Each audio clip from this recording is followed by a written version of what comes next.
Hey, how's it going, everyone? Today I'm going to talk about a topic that actually impacts me pretty heavily because I think it's one of those things where it's something I've always grown up with. It's something my culture really leans into. And at the end of the day, I think it's good to us, but it's not good for us. And that is dopamine and video game culture and these quick hits. All these dopamine, like, attractors that we have in our lives today, they really do us harm, in my opinion. And I think what I'm trying to do in my life is find ways to reduce some of those dopamine quick hits and actually turn it to more sustainable long-term solutions. Now, so I'm not trying to be pessimistic in this podcast, but I'm just trying to point out, like, I feel like a lot of individuals today, they're actually starved for substance. So I went to a church today and they were saying that when you give a kid candy, they'll eat it really quick. Maybe they'll try to take a couple more. They'll eat them, and then they'll be starved. They'll be starved for substance. They'll feel empty inside. It'll feel good in the moment, of course, and it'll be this big euphoric high, a little bit of a sugar rush. But maybe 10, 15 minutes later, they're starved. I think the same thing as that sugar candy example can be applied to every area of our life. Everything from our workouts, to our relationships, to our jobs, to our money. Everything, I feel like, has that dopamine quick hit, and it's actually not good for us. So for me, I grew up playing so many video games, guys. This was one of the things that I really leaned into personally. And I think, and I don't necessarily regret any of it. I had a lot of good memories playing games. I met a lot of cool people. But at the end of the day, playing this much video games, it led to a lot of immediate dopamine releases that kind of tricked me and my mind into thinking I'm accomplishing something, when in reality, I'm not. I'm just wasting time and maybe having a little bit of fun along the way, right? So, it was one of those things where you complete a task in a game and you get rewarded. And there's that big pop, that sound, that you get like a little box with a couple gifts and rewards. Life isn't really like that. Life doesn't actually give you little rewards every small task you achieve. Like if I go and I help someone carry something up the stairs, maybe I'll get a thank you, but it's not like I'll get a present every time I do something like that. It's more indirect. But I think today, a lot of us are addicted to phone games. We're addicted to like Tinder and Hinge and different apps, and just we do different things because of the dopamine release that's associated with it. And, it's one of those things where back in the day, we had very organic relationships, very traditional, well-developed. There was a lot of structure beneath them. You fall in love with someone, you meet at a bar, and you start writing letters, and you go drop off to their house. Now it's a numbers game. People just sit on their phone.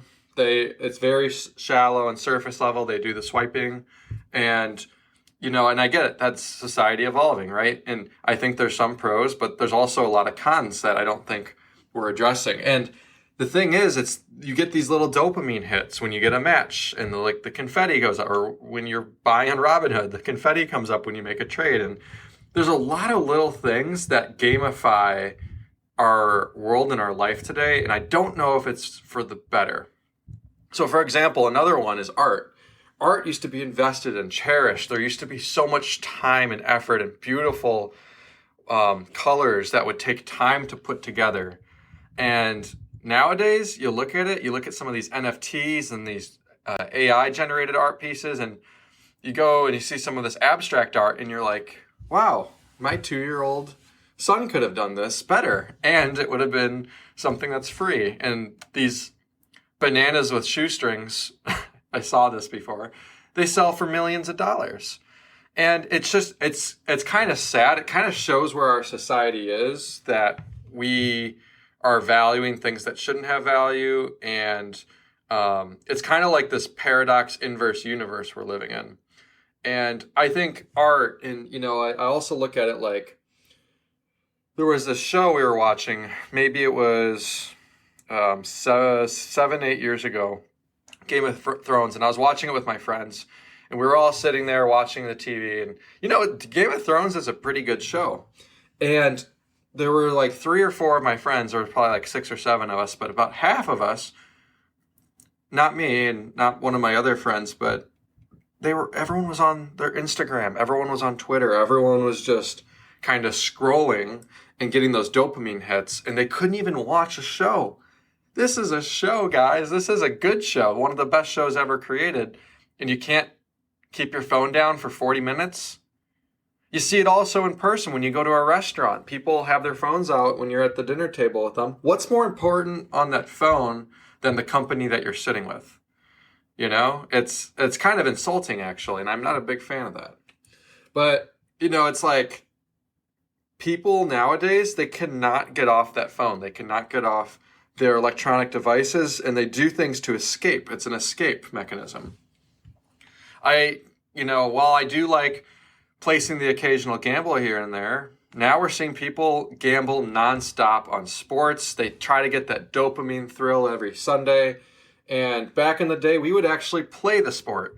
And then maybe a decade or 2 ago, we'd watch the sport on TV or something. But now it's just, watching the sport isn't enough. We need to gamble on it now. And that's the thing. It's like, where does it stop? We're all so starved of dopamine that, you know, now it's like, I'd have a hard time watching a game without placing a bet on it now. And it's just sad to see society devolve into this kind of way. Now, you know, things are getting smaller. There's attention spans that are getting lower, and our minds are being hijacked for attention at every turn. And while this is true that we, at the end of the day, need to be careful what we put our minds to, oftentimes it's thrown into place by the algorithm through Instagram Reels or TikTok. You know, I'm personally, and again, I probably sound like an extremist saying this, and again, I have my opinions on finance and money and economics, but I'm seriously of the belief that a return to a harder money will return us to this slower, more traditional culture, because the incentives right now are not aligned at all. We are in this quick fix, high dopamine rush, like surface level, shallow society. We're not. I have some deep relationships with people, but oftentimes it's just shallow. You know, nice to know you, nice to see you. You don't talk into the depths anymore because people are so guarded and careful, and it's just strange. And I think we've started to see more of this shift when we've moved to this softer money. And I'm hopeful that we move to a harder money in the future that will actually undo and unwind a lot of this fiat high time preference mentality we have. So as a lot of us know, like, things are just so fast paced now, and you know, we're all in this hamster wheel, right? We all wake up early, we work all day, we come home, we eat out maybe, or we have a dinner, watch some TV, fall asleep. It's this never-ending cycle, right? And I think fiat's distorted everything around us. Fiat currency, it warps our perception and our view of how things should be.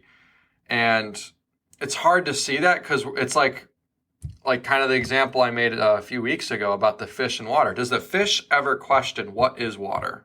No, water just is. Does the gazelle ever analyze what is grass? No, the grass just is. They gaze the grass. You know, at the end of the day, we're in a situation where I don't think we question our money, right? Why don't we? It's what we work 8 hours a day for. And I think we need to do that more. We need to be more based. We need to have more grounding in our decisions and our principles. We need longer time preference behavior. We need to be more based and principled, and we need to be in sync with our values of a society and as an individual, and not just chase that quick fix, that dopamine hit, that gamble that just keeps us happy in the short term, just like that kid having that candy in the short term. We can make it happen. I'm sure we're going to make things well in our lives, but we just need to make sure to keep up, keep going, and at the end of the day, we're going to be successful. Anyways, I'd love to hear your thoughts. Are you guys noticing this dopamine culture just continue to rise with no end in sight? Do you think we'll ever see a shift back to a more traditional approach? I think kind of the cat's out of the bag.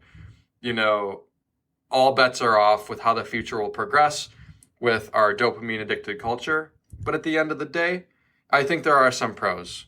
And it's just important that we recognize when our attention spans are leaving us, and that we stay humble and we make sure to have that long time preference behavior as it comes to our mindset. Anyways, guys, I loved putting this together. Please be sure to share it. Please be sure to like it. I appreciate all your support as always, and I'll see you in the next one.